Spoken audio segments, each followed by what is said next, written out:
ধারাবাহিকতায় আজকেও তার ব্যাট হাসে কিনা। Reverse sweep and it's a boundary.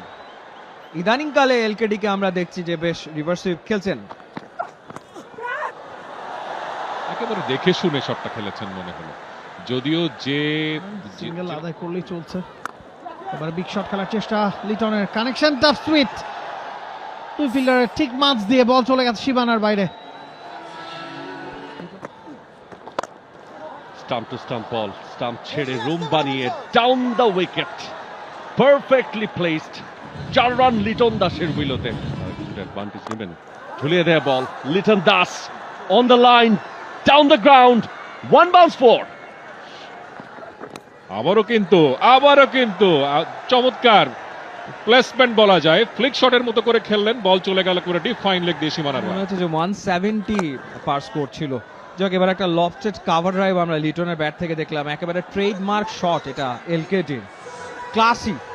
সাইফের পার্টনারশিপটা যদি বড় না হতো তাহলে অবশ্যই অন্যরকম হতে পারতো। Yes, this is the winning shot. Liton Das